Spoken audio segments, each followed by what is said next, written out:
Idefran, Instituto de Divulgação Espírita de Franca, apresenta Sementeira Cristã. Oferecimento: Escritório Modelo, Contabilidade, Informática, Serviços de Despachante, Pegue Leve, Distribuição e Supermercado, Grafimpress, o papel real da impressão, Escolas Pestalozzi, uma boa educação é para sempre, e Panificadora Pão Nosso, com estacionamento para clientes.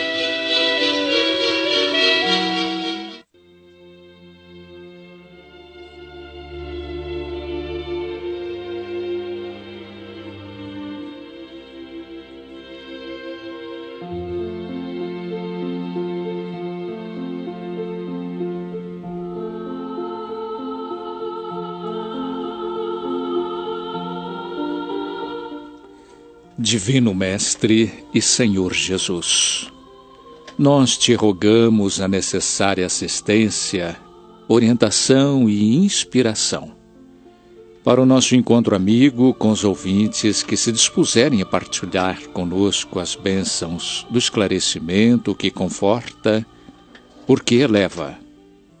Dá-nos condições de alcançar também aqueles nossos irmãos que, ainda jungidos aos interesses imediatos do aqui e agora, ainda se mantêm distanciados dos sublimes ensinamentos do teu Evangelho de luz. Sê conosco, sublime amigo, agora e sempre.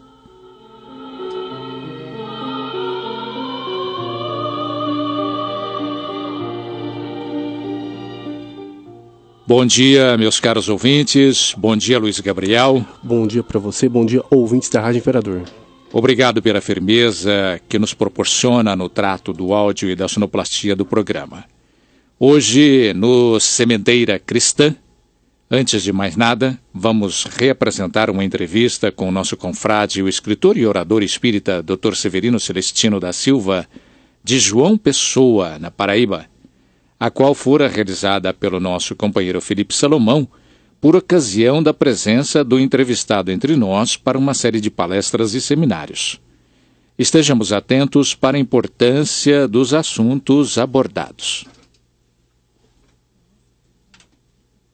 Ouvintes do programa Sementeira Cristã, mais uma vez estamos recebendo a visita do professor Dr. Severino Celestino da Silva, catedrático em odontologia na Universidade Federal da Paraíba, mais especialmente dedicado ao estudo da Bíblia.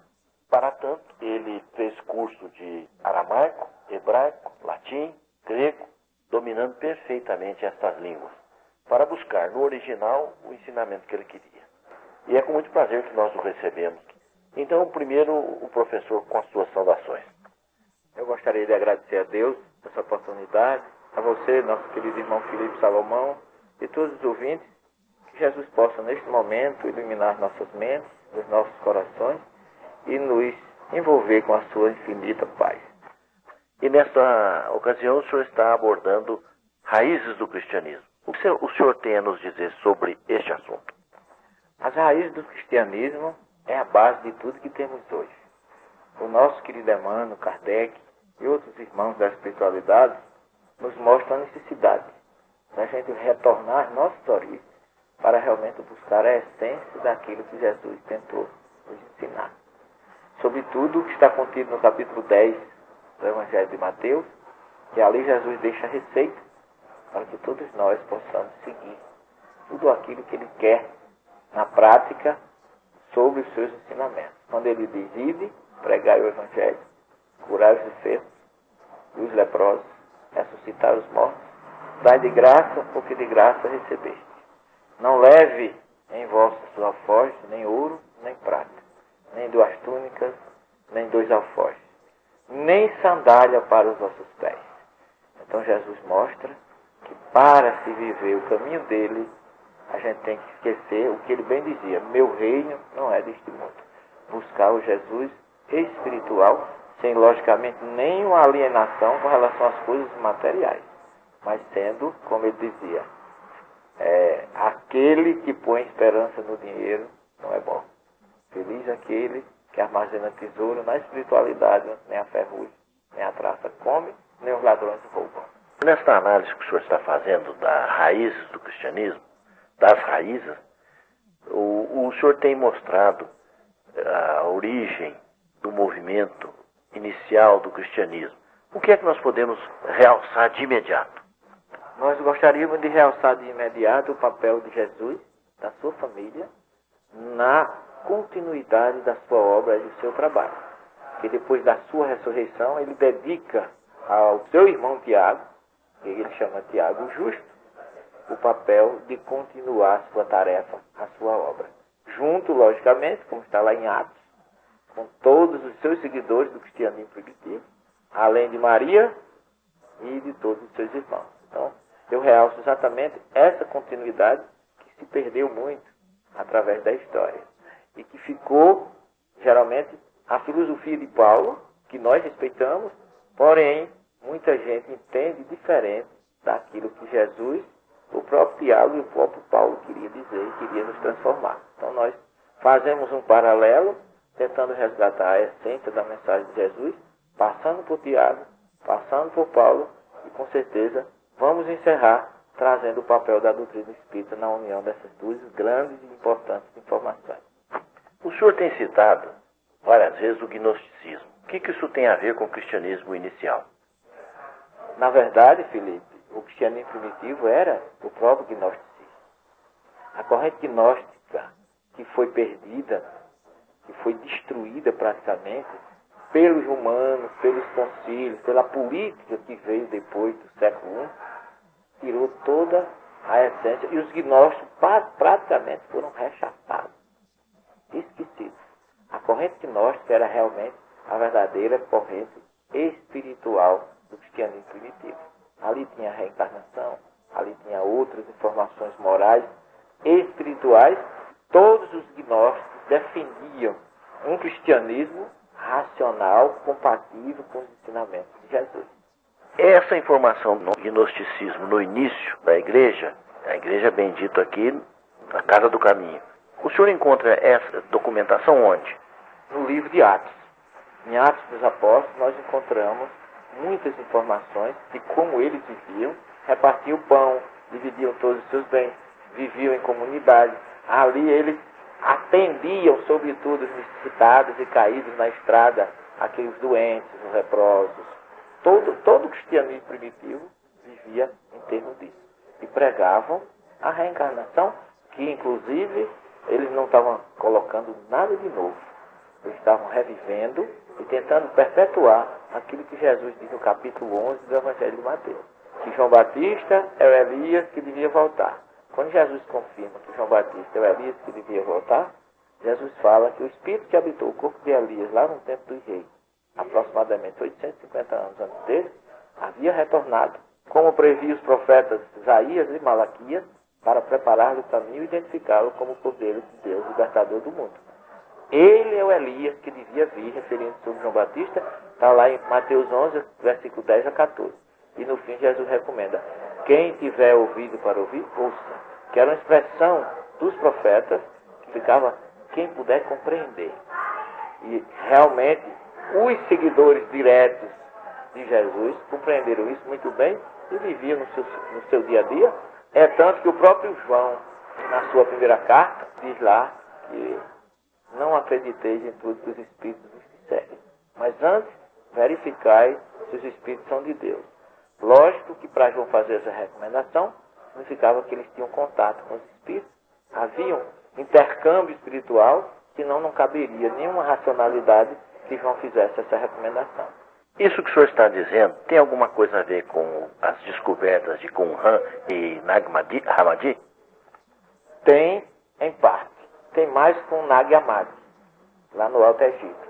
Porque as descobertas de Qumran vieram confirmar os livros daquilo que nós temos como Velho Testamento.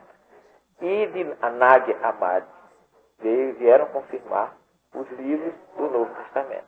É tanto que lá foram descobertos os evangelhos de Mateus, de Judas, evangelho de Tiago, logicamente em cópita, que é uma mistura de grego com egípcio, mas por causa da região, mas todas aquelas obras foram rechaçadas pelo cristianismo. O evangelho de Tomé, ou Tomás, que é gnóstico, um evangelho completamente gnóstico. O Evangelho de Judas está ainda sendo traduzido pela National Geographic atualmente, que foi descoberto.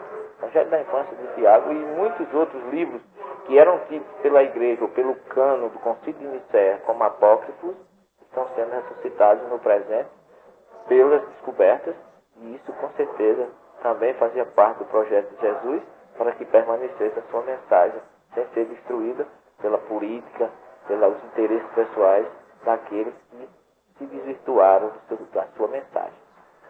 Como o senhor tem demonstrado, não só agora, mas de outras feitas que o senhor veio aqui, houve muita interpolação, traduções mal intencionadas, traduções, vamos dizer assim, sem conhecimento de causa, palavras que foram tomadas com duplo sentido. Não pode ocorrer o mesmo agora com Nag Hammadi, ou Hammadi, como o senhor diz, e com Han? Pode, com a diferença. Os tradutores que estão realizando isso, eles têm um interesse científico e neutro e histórico. E quando as pessoas não têm um interesse religioso de manipulação de mensagem, a possibilidade de erro é menor, certo? Então, na verdade, com certeza, vamos analisar esses evangelhos e ver até onde ou como eles são compatíveis com a mensagem de Jesus.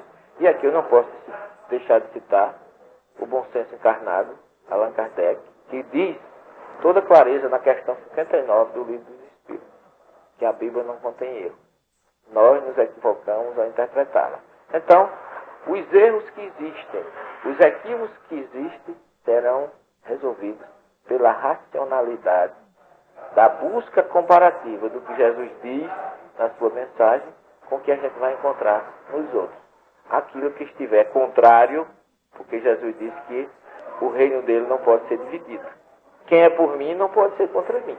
Então, nesse ponto, a gente tem absoluta certeza que os que forem por ele não deturparão. E nós espíritas que ouviremos com certeza e seguiremos a racionalidade de Kardec, saberemos separar o joio do trigo. Eu vou fazer uma pergunta agora, que são duas, na verdade. Em primeiro lugar, os textos descobertos confirmam, ampliam ou negam as palavras de Jesus, o ensinamento. E eles contêm alguma coisa sobre a reencarnação? Claro que contém, porque o Evangelho Gnóstico está lá, que é o de Tomé. Então, eles confirmam, aumentam, esclarecem e ratificam aquilo que Jesus disse. Esses textos são, em termos, não de, vamos dizer assim, de religião, mas em termos de mensagem de Jesus, eles serão importantíssimos para a humanidade. Porque, inclusive, tem uma coisa interessante. Judas, por exemplo, nunca traiu Jesus. Nem nos textos originais, nem o próprio Jesus o chamou de traidor. Ele chamou aquele que o iria entregar. E que seria o papel mais difícil. Ai daquele, porque o projeto era de Jesus, mas tinha que haver um instrumento para que o projeto se processasse. Ai daquele, através de quem o Filho do Homem vai ser entregue. Até mesmo na hora do beijo, ele diz assim, tu me entregas com um beijo, ele diz, tu me traz com um beijo. Isso é o que está lá nos textos originais. Portanto, uma coisa Jesus disse para Judas, tu serás mal compreendido por muitos séculos, mas no final a verdade virá. E a verdade está chegando. O momento é esse. Nós estamos vivendo um momento de transição e de, vamos dizer assim, de retomada da essência da mensagem de Jesus. Eu me considero, nós nos devemos nos considerar uns privilegiados de estarmos vivendo esse tempo. Professor, com seus artigos, seus livros, Jesus tinha até uma consideração especial por Judas Iscariotes, né? Ele o chamava de amigo, né? Sim. E Judas não veio por acaso para o grupo. Ele foi escolhido. E não foi escolhido, vamos dizer assim, com uma missão espiritual, mas com a missão material de entregar Jesus. Porque o próprio Judas nunca pensou que a coisa iria se desenrolar da forma que se desenrolou. Ele entregou Jesus porque ele achava que Jesus ia provocar uma rebelião, e aquela rebelião política ia evitar salvar o povo hebreu, que se considerava injustiçado pela opressão romana. Então aquele foi o momento que Jesus achou que, agindo daquela forma, ele iria fazer com que os judeus se libertassem do jugo romano, que naquela época era terrível. O próprio João, no seu capítulo 11, versículo 47, reunido com os sacerdotes, ele diz lá, ele narra lá que Anás e Caifás estavam todos reunidos, sacerdotes, assim, se Jesus continuar fazendo os milagres e os feitos que faz, os romanos vão cair em cima da gente, vão nos destruir. E aí o Caifás diz assim, que era o sacerdote do ano, diz assim, vocês não sabem o que está acontecendo. É preciso que um morra para que muitos judeus sejam salvos. Na verdade, a morte física de Jesus salvou aquilo que seria um massacre que Roma provocaria nos judeus naquela época, como ele tinha feito na antiga Gália, com aqueles que se rebelaram contra Roma, que ele mandou cortar a mão de todas as pessoas que eram do sexo masculino. Ficaram todos sem mãos para saber, servir de exemplo, que aquilo era alguém que se opôs contra Roma. Então, na verdade, Jesus foi o Tiradentes, vamos dizer assim, comparando de uma forma paralela com relação política, foi o Tiradentes naquela época. Por isso que seu povo ficou lá, escrito na cruz, em hebraico, grego e latim, Jesus Nazareno, rei dos judeus, dizendo que politicamente Jesus queria dizer que era rei, e rei só podia ter em Roma. E o pobrezinho, vamos dizer assim, entre aspas, né, a grande missão de Judas, que foi a mais difícil, foi um instrumento para que esse projeto acontecesse, e que era um projeto de Jesus, de entrar, de morrer fisicamente numa cruz, por entrega de Judas, mas se imortalizar espiritualmente para a humanidade.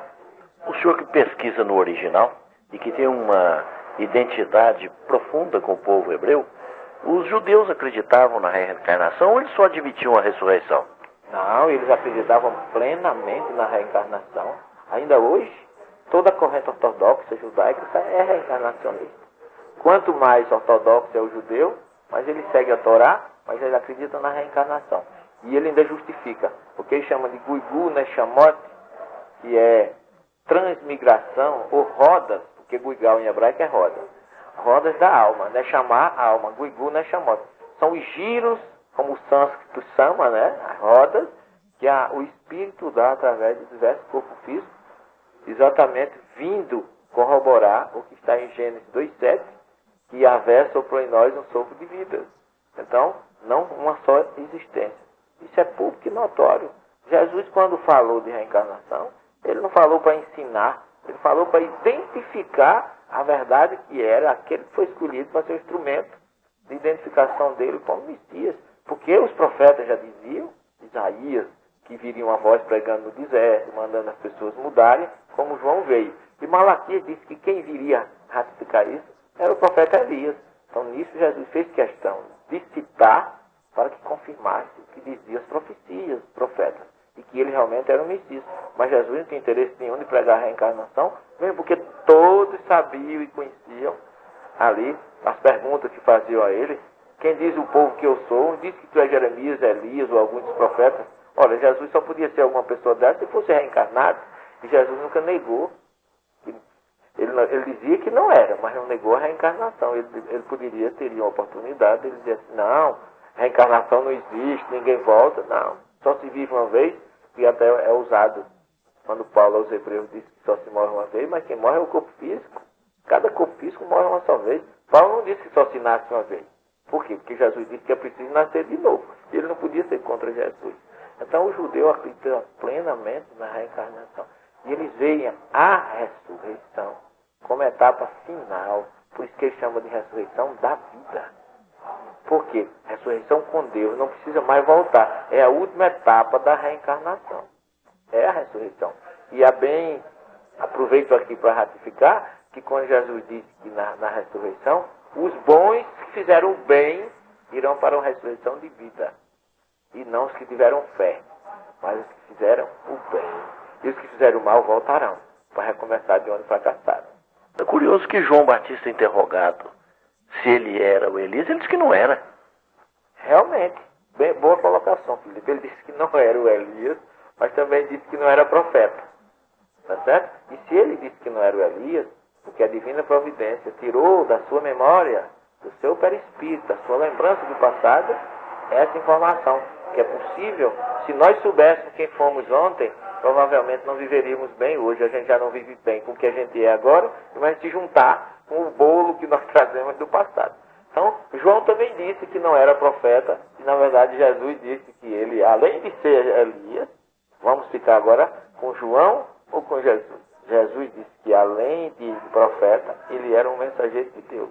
Além de ser profeta e mensageiro de Deus, ele também era Elias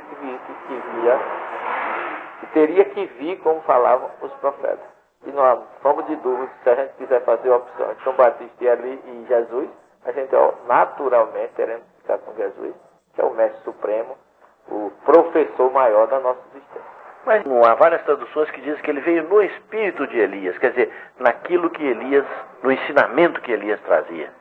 Não, aí não há nem uma dúvida que Jesus fala literalmente que ele veio com o corpo de João Batista. Ou seja, o espírito que habitou o corpo de Elias no passado foi o mesmo que habitou o corpo de João Batista no presente.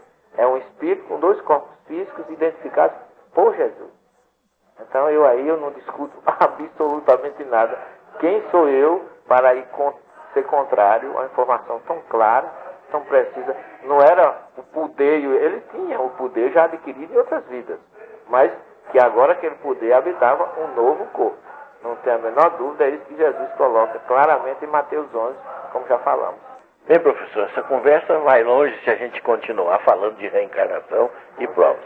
Mas eu queria perguntar ao senhor sobre o tema a fraternidade na casa espírita. O que é que o motivou a trazer esse assunto?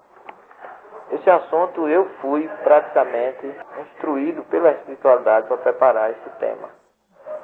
Porque para nós espíritas, dá a impressão que é um tema chover no molhado. A ideia que a gente tem é que já somos todos fraternos e etc, etc. Eu sei que aqui em Franca não há esse problema. Isso é uma problemática que a gente vive muito mais no Nordeste, lá para cima. E eu vou trazer só como os nossos exemplos para que eles possam até servir, vamos dizer assim, de coisas graciosas para vocês aqui de Franca, que não precisam absolutamente nada do que nós iremos abordar, da solidariedade, da compreensão e do amor que deve existir, como coroando com aquela frase de Jesus, que os meus discípulos serão conhecidos por muitos se amarem. Então a ideia é exatamente fazer um balanço da necessidade de ver a casa espírita como um hospital, uma escola e, sobretudo, uma escola de vida. E uma escola tanto material para aqueles que ali habitam, mas, sobretudo, uma escola de aprendizagem espiritual. Quando o senhor diz que esse problema não tem em Franca, o senhor está muito correto. Não tem na intensidade que o senhor conhece, mas tem multiplicado por 1000, pode ter certeza. E outra coisa, eu gostaria de perguntar para o senhor, quero perguntar ao senhor, o olhar de Jesus era diferente? Tinha que ser, Felipe. Jesus viu o mundo de uma forma que nós somos incapazes de avaliar. Mas como ele foi amor, justiça, misericórdia, sabedoria, então o olhar dele foi um olhar de mestre. Foi um olhar de ensinamento. Então ele veio mostrar a gente como a gente tem que ser. Sem preconceitos, vendo a todos igualmente. E ele tem uma passagem do Evangelho, Mateus, que Jesus chora sobre Jerusalém. Quando ele lamenta que as pessoas, ele no Monte das Oliveiras, com certeza deve ter sido um momento de reflexão muito forte, na sua passagem entre nós, que diz assim: Jerusalém, Jerusalém, que matas os profetas e apedrejam aqueles que te procuram. Quantas vezes eu quis reunir os teus filhos, como a galinha reúne os seus pintinhos debaixo das suas asas, e tu não o quiseste. Então é uma lamentação de quem realmente estava sofrendo, mas sem rancor, sem nenhuma mágoa. Era um sofrimento de amor por aquele que vê o seu filho se desviar do caminho, por uma escolha pessoal e não pode fazer nada. Então é aquela dor de um pai, de uma mãe, que quer tirar o filho da escuridão e das trevas, e ele não aceita. Então, falar de Jesus para mim é difícil, porque eu me sinto tão pequeno diante dele, Felipe, que eu acabo perdendo a voz e o argumento de qualquer forma. Mas a gente vai tentar fazer uma análise exatamente sobre como Jesus nos vê, como o projeto dele foi colocado no mundo, e por que ele colocou aonde colocou, e por que ele colocou para quem colocou. Mas não houve um momento em que o Cristo disse: raça de víboras, até quando estarei convosco? Essa não é uma expressão forte, de um olhar um tanto quanto acusativo? Não, não é, Felipe. Vindo de Jesus eu entendo, quando ele chama de raça de víboras, por incrível que pareça, ele está se referindo aos ortodoxos, que ele chamava também, ele não chamou com rancor, ele chamou com racionalidade. Quando ele chamava de Hanef, que em hebraico significa hipócrita. O grego traduziu por hipócrita. Então isso Jesus achava que era uma raça de víbora. Se bem que víbora pode ser traduzido também por serpente, e ele mandou que nós fôssemos serpentes, prudentes como as pombas, prudentes como as serpentes e simples como as pombas. Veja como Jesus era sábio nas suas colocações. Então eu não vejo isso como um gesto de desafeto da parte de Jesus, mas um gesto de despertar. Porque às vezes a dose precisa ser um pouco amarga para poder a gente entender que a doença é forte. Então Jesus não tinha de forma nenhuma no programa dele desamor, desafeto, ira, ódio por ninguém. Mesmo porque a palavra Yahvé em hebraico significa Deus da vida e da graça, da misericórdia e da justiça. Jesus era tudo isso. Eu referindo-me a ele, eu estou chovendo no molhado, todos os nossos ouvintes sabem disso, mas ele veio exatamente para dar esse testemunho com a sua conduta, com a sua moral, com os seus ensinamentos. Kardec faz uma observação, analisando algumas palavras de Jesus, que ou ele não disse, e foram colocadas como se ele tivesse dito, ou tinha outro significado. Lá no seminário, o senhor realçou bem na questão da tentação. Aquilo é praticamente impossível, oferecer a alguém alguma coisa que ele já tem, que já é dele. Foi o argumento que o senhor usou. Então, como é que a gente fica nessa hora? Ele disse, não disse, qual era o significado? Então, é muito importante saber, no lugar que foi dito, o contexto histórico, não é? Com certeza. Qualquer texto bíblico tem que ser analisado em que época foi escrito, por que foi escrito, para quem foi escrito e qual era o objetivo daquela mensagem naquele momento. A ida de Jesus ao deserto foi para ser tentado. Seria até uma falta de racionalidade nossa. E pior, foi conduzido pelo espírito imundo. Quer dizer, chegou o espírito imundo e carregou Jesus para botar no deserto para fazê-lo sofrer. Não entendo, me desculpem os ouvintes, mas não consegui ainda hoje fazer com que isso tivesse racionalidade na minha visão sobre Jesus, sobre a história dele e sobre a missão dele. Na verdade, a ida de Jesus ao deserto era como fizeram, até simbólica ela funciona, porque Moisés retirou-se para o deserto, os grandes patriarcas e profetas iam para o deserto, para as montanhas, para se encontrar com Deus, vamos dizer assim, simbolizando que há necessidade de uma reclusão. E como Jesus dizia, entra no teu quarto, fecha a tua porta e ora a Deus em silêncio, ele foi lá, longe de todas as questões do mundo, para ali ele refletir na missão que ele iria abraçar e de que forma, de qual seria a melhor forma de trazer isso para nós. Isso ele fez com muita primazia, com muita sabedoria, com muita maestria. Não foi ali para ser, logicamente, tentado, muito menos por Satanás. Mas foi uma ida para se inspirar, né? Uma ida para um encontro com Deus, certo? E a partir daí, então, nessa inspiração divina, porque a grande conclusão, ou seja, o grande resultado da ida de Jesus ao deserto é deduzir e deixar para nós a grande expressão: meu reino não é deste mundo. Esse foi o grande objetivo da ida dele ao deserto, para ali ele adquirir a sua, vamos dizer assim, toda a sua sintonia com o Pai, eu e o Pai somos um, para então lançar para nós a semente da misericórdia divina, que foi o seu Evangelho. Professor, agradecendo por tudo que o senhor tem feito para Franca, essa benesse que o senhor tem trazido para nós aí, com ensinamentos preciosíssimos. E eu tenho certeza que isso não é um trabalho de um livro, 2 livros, é um trabalho de uma biblioteca, que o senhor sintetiza com tanta habilidade.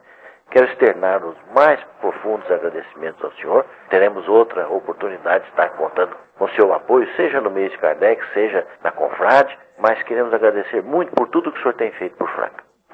Felipe, eu agradeço as palavras gentis, embora não concorde com muita coisa que você disse, eu não sou isso aí. Eu já peço desculpa ao ouvinte pelo que ele está dizendo, mas eu busco realmente ser coerente, porque o Espiritismo me ensinou isso. É melhor negar a nova verdade e o Espírito Erasto do que aceitar uma mentira. Eu apenas agradeço o carinho. Franca na minha vida tem sido assim uma cidade diferente, sem querer fazer comparações com as outras cidades, que é onde eu chego no Brasil, graças a Deus, eu sou muito bem recebido. Mas Franca tem um que a mais, eu não sei o que é. Não sei explicar, é algo que vem, envolve a gente, e a gente não sabe dizer. E você, Felipe, eu considero você assim como se fosse um irmão ou até um pai mais espiritual. Eu tenho uma admiração muito grande por você, no quanto você representa para a doutrina espírita de Franca e para aqueles que aqui vêm, especialmente para mim. Então isso eu não posso esquecer, que a minha gratidão e meu carinho a você, a sua esposa Andessi, eu queria agradecer a Deus essa oportunidade, queria agradecer a felicidade de estar aqui com vocês e rogar a você que está em casa. Não importa o problema que você tenha, não importa a dificuldade que você tenha, não importa o que você está passando. Olhe para a frente e lembre-se que Jesus deixou para nós a seguinte colocação: vinde a mim, todos vós que estáis cansados e oprimidos, e eu vos aliviarei. Porque o meu jugo é suave e o meu fardo é leve. Confie nele, que a luz dele com certeza brilhará em cada um de nós. Muita paz, obrigado pela presença e até uma outra oportunidade, se Deus assim permitir.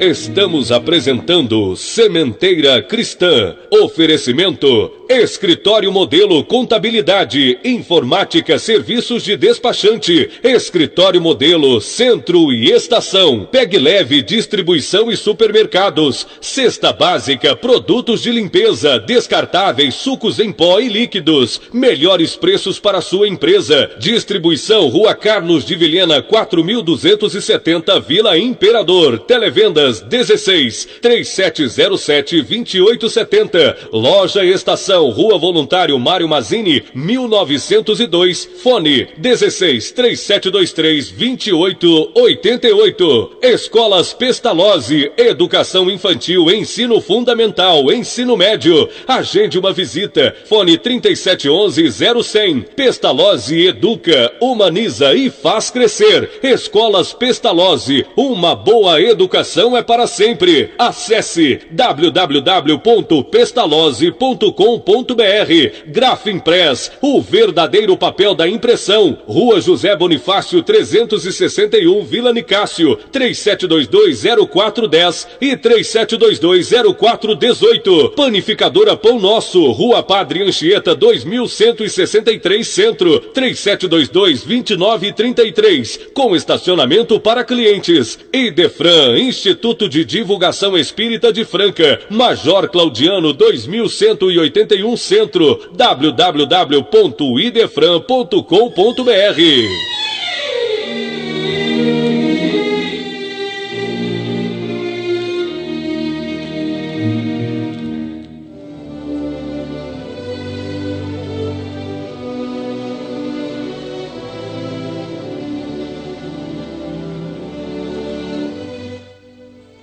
Sementeira Cristã apresenta Em Nossa Dimensão.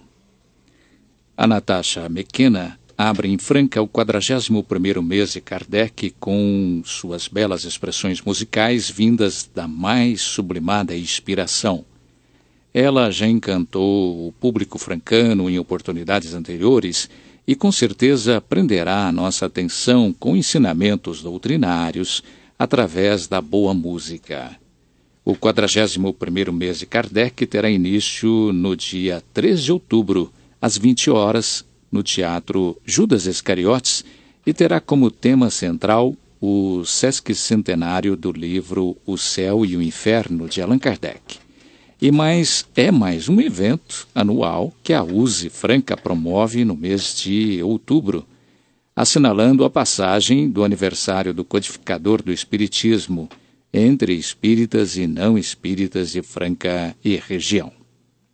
O Centro Espírita Cristo Consolador de Patrocínio Paulista convida a todos para a sua terceira Semana Espírita, a iniciar-se no dia 8 de setembro. Ilustres oradores estarão presentes em palestras que terão início sempre às 20 horas, no Centro Espírita Cristo Consolador, na Rua Tenente Joaquim Cândido, 1150, Vila Hípica, Patrocínio Paulista. Evento igualmente interessante é o 2º CEP, Confraternização Espírita, Patrocínio e Tirapuã, que se dará no dia 12 de setembro, com um tempo para estudos sobre a mediunidade, com o confrade e o orador Eduardo Guimarães, de Niterói, Rio de Janeiro. Local: Centro Espírita Corina Novelino, em Itirapuã, Rua Coronel Messias Rosa, 5.317. A 24ª Confrade, com a presença do médium e orador espírita Carlos Antônio Pacelli, de Uberaba, realização da USE Regional de Franca, acontecerá no dia 20 de setembro e terá como tema central a família e os desafios da atualidade. A confrade é para toda a família. É que teremos a Confradim, Confrade Mirim, com atividades apropriadas, inclusive estudo em grupo, inscrições e informações com José Lucas, 16-9999-7462. Já antecipamos lembrete para que todos se programem para o Bazar de Natal, que será realizado em dezembro nas dependências do Idefran, em favor das atividades assistenciais do Centro Espírita Cristo Consolador de Patrocínio Paulista. O Bazar de Natal oferecerá peças de cama, mesa, artesanato, enfeites e decorações. A diretoria do Grupo Espírita Lar de Ismalha convida a todos para a palestra que o nosso confrade Adolfo de Mendonça Júnior proferirá no dia 10, quinta-feira próxima, às 20 horas, no salão principal daquela instituição, sobre o tema Bezerra de Menezes, uma luz. Grupo Espírita Lar de Ismalha, é na rua Luiz Magrin, 1280, Brasilândia 1, Franca, São Paulo. Antecipamos também informação de que o Centro Espírita Sebastiana Barbosa Ferreira realizará a sua 21ª Semana Espírita a partir de 23 de setembro. Todas as noites serão movimentadas com atividades artísticas sob o tema central Afetividade através da arte. Músicas a cargo das bandas No Céu Tem Pão e Toque de Luz. E teremos também teatro com o grupo teatral Arte e Vida. Ao final, o baile artístico, que será no sábado, dia 26, no Salão de Festas da Igreja São Sebastião. Prestigie você também. Estamos respirando o 15º FECEF, Festival da Canção e Encontro da Arte Espírita em Franca. Envolvendo artistas de todo o Brasil, o evento mostra o melhor da arte, especialmente a musical, e neste ano tem como tema central experienciar para evoluir, amor, arte e responsabilidade. O FECEF começou ontem e vai até amanhã na Escola Pestalozzi, Unidade 1. Compareçam.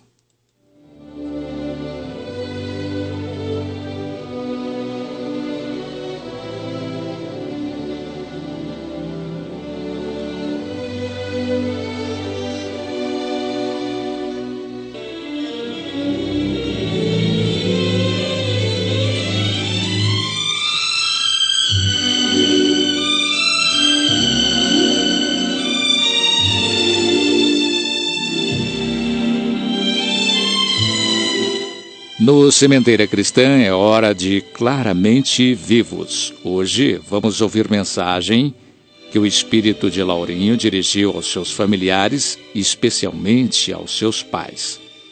Particulariza casos familiares, fala de si na nova vida, intermedia recados de espíritos amigos, alguns seus conhecidos, outros não, mas que se servem dele para dirigirem-se aos seus queridos, igualmente com a preocupação de aliviar-lhes o sofrimento da separação.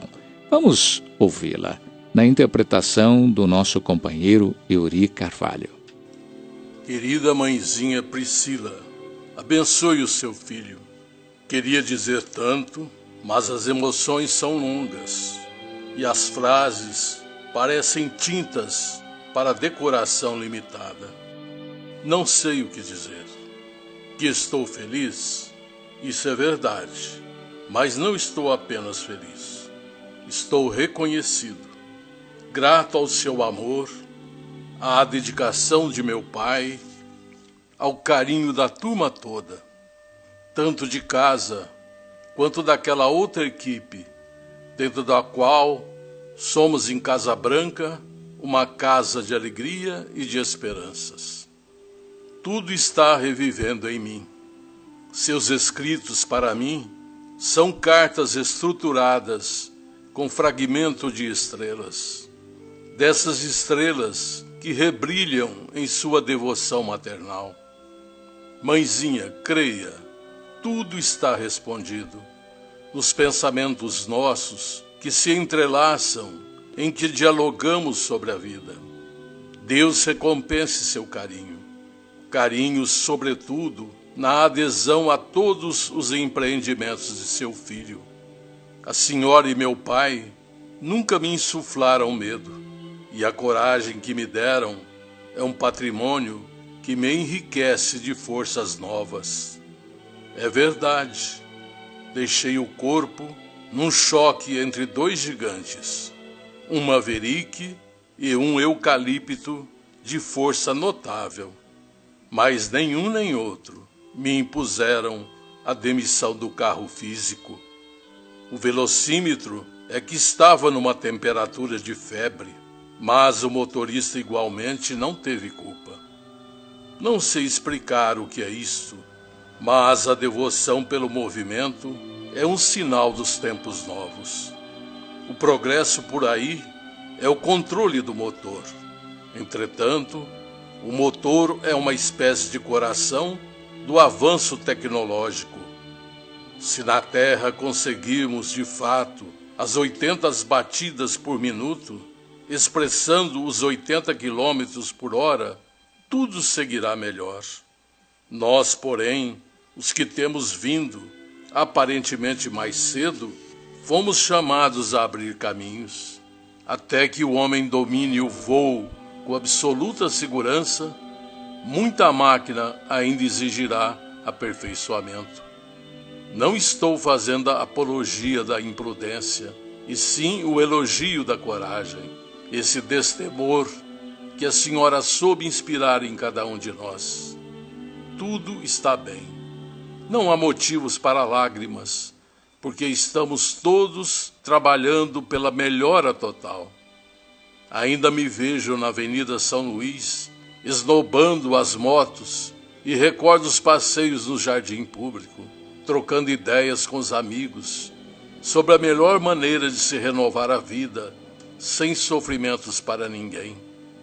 No caso, no entanto, em me referindo a mim e ao nosso Evaldo, é que a nossa última festa devia ser a de São João da Boa Vista. Despedimos-nos da terra sem os rituais do sofrimento. Devia ser assim. Meu avô Basílio com amigos outros me convencem. Temos muita conta de retaguarda para ajustar. E graças a Deus é melhor pagar compromissos que contrair novos débitos. Agradeço todo o amor que a sua dedicação situou em derredor de notícias. A senhora apenas excedeu-se num ponto. Suas palavras me apresentam qual se fosse eu um gênio celeste em trânsito pelo mundo. Mas que mãe existirá que não encontrará anjos e gênios nos próprios filhos? Sei que os outros compreenderão e peço a Deus me faça ser um dia qual a senhora me concebe em sua imaginação rica de amor. As notícias da imortalidade são realmente importantes. Muitos pais e mães de agora não estão compreendendo os filhos quando trazidos para cá. É preciso mostrar que a morte já era. Estamos vivos e aprendendo a dominar-nos como é preciso. Agradeço a meu Pai a sinceridade com que me reconhece em meus breves recados. Envio para Iô, para Rá, para Mirta e para Lu aquele abraço do irmão das 4 meninas. A vida vai passando. A Iô, presentemente, e Péter, Gustavo e Guilherme, e a Rá, ou a nossa Raquel, também já nos trouxe um belo grupo com a Shel, a Rafaela e o José Neto. E eu mesmo vou multiplicando a mim próprio em ideias novas. Selma e Lucila são o futuro. Agradeço a todos os nossos por tudo o que fizeram e fazem por mim. Estamos aqui, Evaldo, José Tadeu e eu mesmo, moços que se estragaram ou se refizeram com atritos de máquinas, e agradecemos às nossas mães, especialmente, por nos haverem criado sem receio de andar para frente. Dona Aparecida, receba nossa gratidão. Mãe querida, envie um beijo à avó Lourdes e à avó Genoveva, grandes mulheres que sabem viver sem incomodar os descendentes. Aqui temos muitos companheiros, mas não posso nomear a todos. Preciso, porém, satisfazer ao desejo de um rapaz de nome Nelson, que pede seja comunicada à sua mamãe, Sebastiana de Melo Oliveira, aqui presente, que ele se acha em companhia do pai Olavo. Um notável menino e moço de nome Maurício pede para que se responda ao coração materno, que chama insistentemente por ele, que a mensagem dele nesta noite se chama Um beijo para você, mamãe. Ele se refere ao nome da progenitora, que é Dona Alexandrina Xavier Vieira. Amigos de muita elevação acompanham amigos de Curitiba e o saúdam. Não tenho maior relacionamento no campo espírita, mas 2 deles se registram conosco, Dr. Luiz Vasconcelos e o Sr. José Lopes. Muita gente deseja falar, mas precisamos inventar um relógio novo. O problema é que podemos inventar um novo conta-vida, mas o tempo é de Deus, e o que é de Deus, ninguém muda. Agradeço às companheiras de Casa Branca que vieram em nossa companhia. Por fim, devo assinalar um recado a mais. É um jovem aflito para se confortar a mãezinha, que espera no papel e no lápis. É o jovem Marco Antônio, que informa à sua mãezinha, Dona Maura, que ele está junto dela e lhe pede calma e coragem. Quanto ao mais, vamos tocando o barco e que Deus nos abençoe. Termino dizendo: querida barata, a senhora é o mais precioso barato do mundo. Abraços ao pai Lauro e para a senhora um beijão do filho, que hoje pensa mais em trabalho para ser melhor. Mãezinha, receba todo o amor do seu, sempre seu, Laurinho, Laurinho, Laurinho, Laurinho.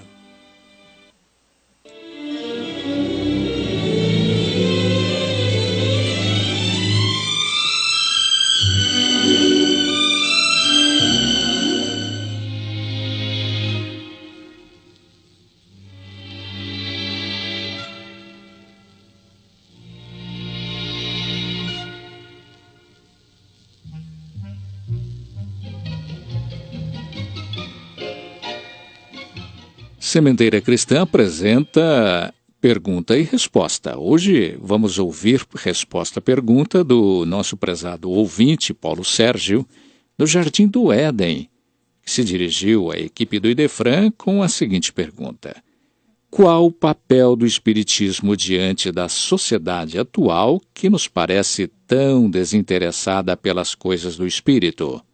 Vamos saber isso agora, meu caro Paulo Sérgio, e quem vai responder é o nosso Divaldo Pereira Franco, porque na sua série de CDs denominada Divaldo Responde, a sua pergunta encontrou a resposta que lhe atende à inquietação.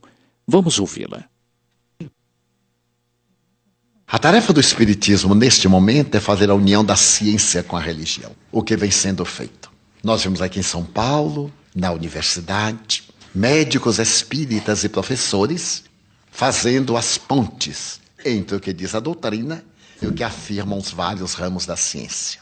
Então, hoje nós teremos que demonstrar que o Espiritismo realmente é uma ciência e que marcha ao lado da ciência acadêmica.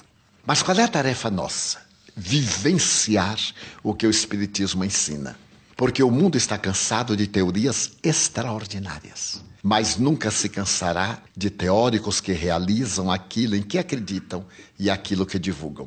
Então a tarefa do espírita hoje é ser a carta viva do Evangelho, para que todos saibam o que está escrito nele, para que as pessoas, quando olharem, perguntem: mas você é algo diferente. Em quê? Não sei, percebo que você é diferente. Nós estamos aqui todos tomando bebida alcoólica e você não toma. Estamos todos fumando e você não fuma. Estamos aqui contando anedotas eróticas e chulas e você está quieto. Por quê? Bem, porque eu sou espírita. E o que tem a ver? O espiritismo é metodologia de educação. Mas ele proíbe fumar? Não, ele recomenda não fumar. Não proíbe nada. Porque é uma doutrina que nos dá liberdade de ação, mas que nos cobra, através dos atos praticados, a colheita dessa sementeira. Então as pessoas surpreendem-se, sem querer fazer autobiografia. Eu trabalhei numa repartição que estava situada no edifício de 12 andares. E eu era o único espírita nos tempos heróicos. Então os colegas me diziam: mas Divaldo, por que você é tão estranho? E eu disse: mas como estranho? Se termina o expediente, todo mundo vai para o barzinho. Já havia barzão naquela época, aqueles bares horrorosos. A gente ia comer um sanduíche, tinha aquelas coisinhas pretas, não era cebola não, era mosca mesmo. Como hoje naqueles de má iluminação, é para isso, é para a gente não ver exatamente o que está ali. Então eu digo: olha, enquanto vocês vão para ali, que é o seu hobby, o meu é diferente. Eu vou para o centro. E certo dia chegou um inspetor, procedente da nossa matriz no Rio de Janeiro. E eu fui destacado para ser a pessoa que deveria assessorá-lo. Logo que ele chegou, com a mentalidade carioca naquela época, diferente da mentalidade atrasada do Nordeste, ele disse: olha, quando terminar o expediente, eu quero que o senhor me leve a uma boate.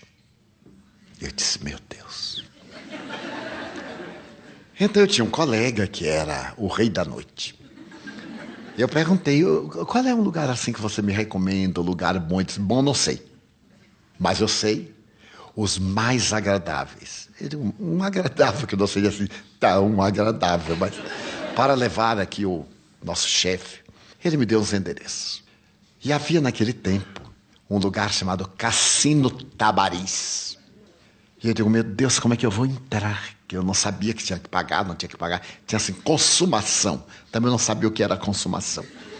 Perguntei ao meu colega, tomei assim um cursinho de vestibular, pré-vestibular, e levei na segunda-feira.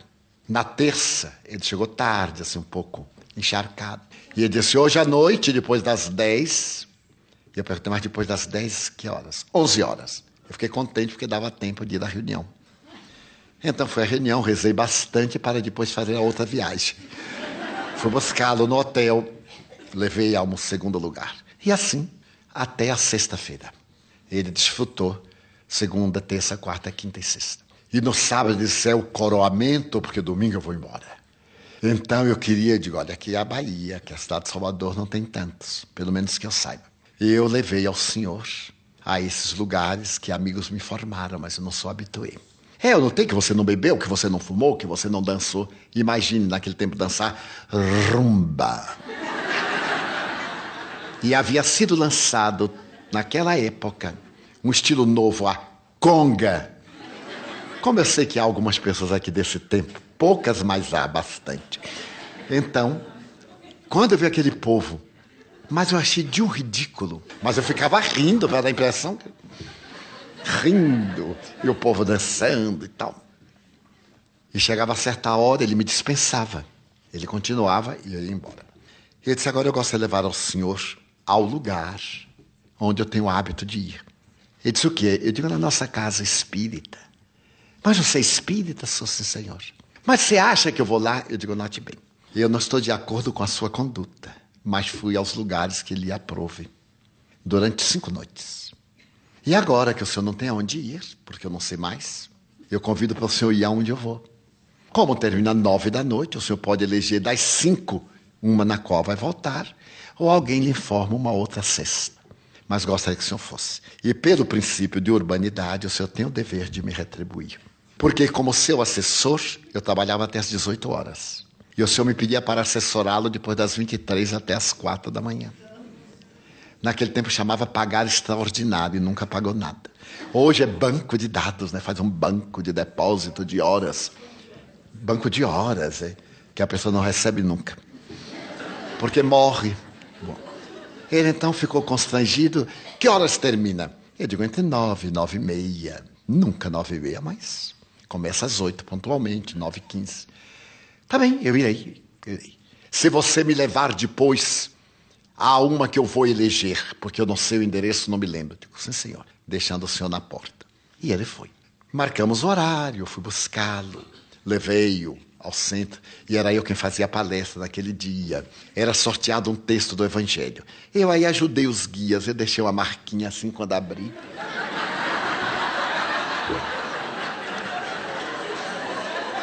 Porque tem que ajudar os guias que nos ajudam tanto.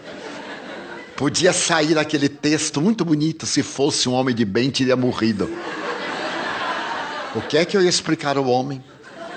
Então eu abri assim num texto. Eu digo, vamos sortear, tirar ao acaso. Um palitinho no acaso. E aí eu pedi a alguém para ler e abordei. Ele ficou tenso. Naturalmente não me dirigi a ele. Encaminhei somente algumas questões, dizendo que a vida realmente tem muitos prazeres, mas todos eles se esvanecem. Passou, acabou. Nós não podemos viver na busca intermina de uma névoa que a realidade dilui. Já está no momento de pensarmos também no ser que somos. Qual é o prazo que temos marcado para a morte, etc. Mas com muita ternura, porque era um cidadão muito bom, apenas condicionado no outro lado. Quando terminamos, eu me fui despedir dele e disse, agora eu não irei acompanhar o senhor.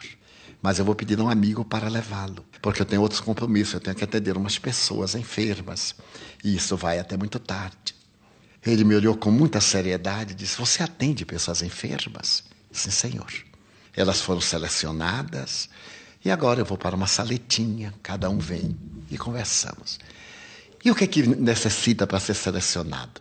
Eu digo, nós temos um atendimento fraterno, a pessoa passa pelo atendimento, e aqueles casos mais graves, os companheiros encaminham para mim. E ainda tem atendimento? Eu digo, não, senhor, ele começa às 5 da tarde. Mas por quê? Ele disse, porque eu desejava ser atendido. Eu sou talvez o doente mais grave. Eu digo, então não precisa de atendimento fraterno. Se lhe apraz, eu o atenderei. E atenderei em primeiro lugar, porque o senhor tem compromisso. Ele disse, é exatamente a respeito do compromisso. Eu quero ficar para o último, porque de acordo com o atendimento, eu encerro a minha carreira de depravado hoje. E às 3 da manhã ele foi atendido.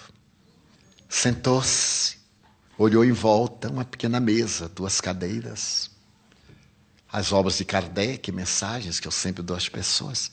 Ele, mas Divaldo, que boate estranha, hein? Clara, respira-se. Eu disse, é a boate de Jesus Cristo. Conversamos. Ele me abraçou e disse, no meu horário habitual, são quase 4 quando terminamos de conversar. Agora eu vou dormir em paz. E quero agradecer pela oportunidade de ter travado relações com você, uma pessoa espírita. Porque o que me chamou a atenção do que você falou foi a sua conduta durante aquelas noites que me acompanhou. Então eu vi que o que você fala, você vive. E a partir de hoje, eu encerro uma parte da minha vida e vou dedicar-me a outra. E tornou-se espírita. E assim com todos nós, quem de nós não teve um exemplo equivalente de alguém que se sensibilizou pelos nossos atos, pela nossa proposta vivenciada e modificou a vida? Então, a nossa tarefa, neste momento, é a de vivenciar os excelentes postulados do Espiritismo.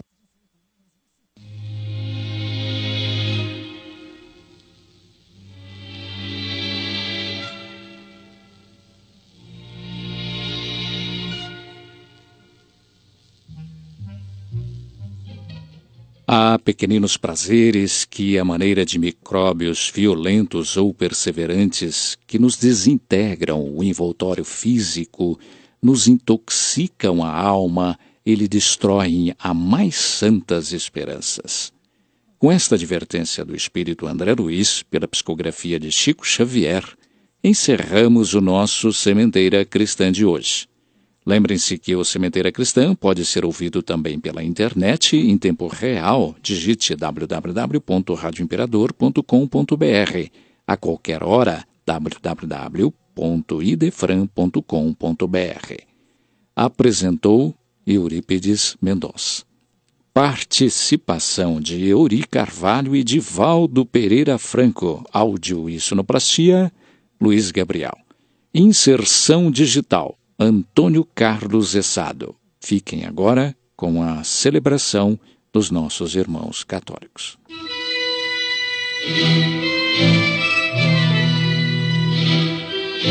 Idefran, Instituto de Divulgação Espírita de Franca, com o apoio de Escritório Modelo, Contabilidade, Informática, Serviços de Despachante, Peg Leve, Distribuição e Supermercado, Grafimpress, o papel real da impressão, Escolas Pestalozzi, uma boa educação é para sempre, e Panificadora Pão Nosso, com estacionamento para clientes. Apresentou Sementeira Cristã.